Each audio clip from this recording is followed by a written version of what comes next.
तो उत्तर प्रदेश की राजनीति में एक बार फिर एक बड़ा बदलाव हो गया है। लोकसभा चुनाव की बिसात से पहले उत्तर प्रदेश में बीजेपी को एक बड़ा सहयोगी मिला है। वो शख्स जिसने 2022 के चुनाव में अखिलेश यादव के साथ पूर्वांचल की तमाम सीटों पर फतह हासिल की, बीजेपी के साथ 2024 के चुनाव में एक बार फिर उसने गठबंधन किया है।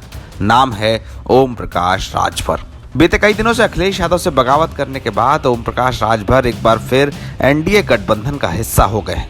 दिल्ली में अमित शाह से मुलाकात के बाद ओम प्रकाश राजभर के साथ बीजेपी ने गठबंधन का ऐलान किया है। खुद बीजेपी के वरिष्ठ नेता और केंद्र सरकार के गृह मंत्री अमित शाह ने इसका ऐलान करते हुए एक ट्वीट किया है। अमित शाह ने अपने ट्वीट में लिखा है, श्री ओम प्रकाश राजभर जी से दिल्ली में भेंट हुई और उन्होंने श्री नरेंद्र मोदी के नेतृत्व वाले एनडीए गठबंधन में आने का निर्णय लिया।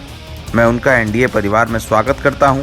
राजभर जी के आने से उत्तर प्रदेश में एनडीए को मजबूती मिलेगी और मोदी जी के नेतृत्व में एनडीए द्वारा गरीबों व वंचितों के कल्याण के लिए किए जा रहे प्रयासों को और बल मिलेगा।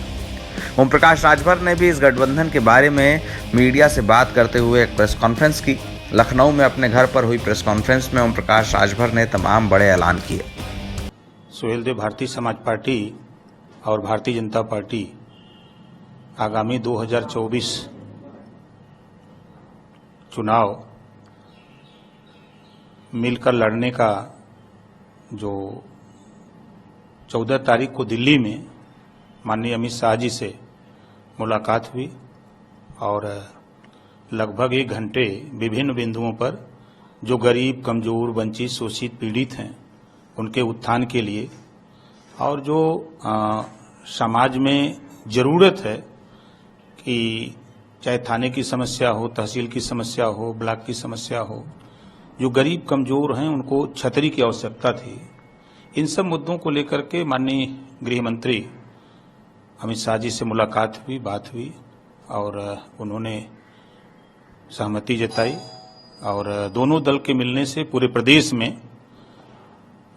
एक बड़ी ताकत पैदा होगी और जो लक्ष्य है देश के प्रधानमंत्री माननीय नरेंद्र मोदी जी का कि गरीबों का उत्थान, कमजोरों का उत्थान, पिछड़े दलित अल्पसंख्यक का उत्थान, जो उनकी सोच है उस सोच को आगे बढ़ाने में बड़ी मदद मिलेगी। इस बात के लिए हम देश के प्रधानमंत्री माननीय नरेंद्र मोदी जी और देश के गृह मंत्री माननीय अमित शाह जी और उत्तर प्रदेश के मुख्यमंत्री योगी आदित्यनाथ जी को धन्यवाद देता हूं कि इस लड़ाई में हम लोगों को साथ उन्होंने लिया है। इसके लिए हम तीनों लोगों के आभारी हैं।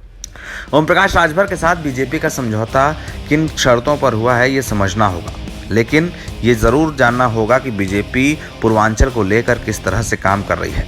एक दिन पहले बीजेपी ने पूर्वांचल के बड़े नेता, पूर्व मंत्री और वर्तमान में सपा के विधायक रहे दारा सिंह चौहान को इस्तीफा दिलाकर अपने दल में शामिल किया। इसके बाद राजभर को भी बीजेपी ने अपने गठबंधन का हिस्सा बनाया। ये पूरा घटनाक्रम शनिवार और रविवार के दिन हुआ है और अब केंद्र सरकार के मंत्रिमंडल के विस्तार की सुगबुगाहट भी शुरू हो गई है। ओम प्रकाश राजभर अपने बेटे के साथ अमित शाह से मिलने पहुंचे थे। माना जा रहा है कि उनका बेटा गाजीपुर सीट से चुनाव लड़ सकता है और बीजेपी उसकी दावेदारी का समर्थन कर सकती है।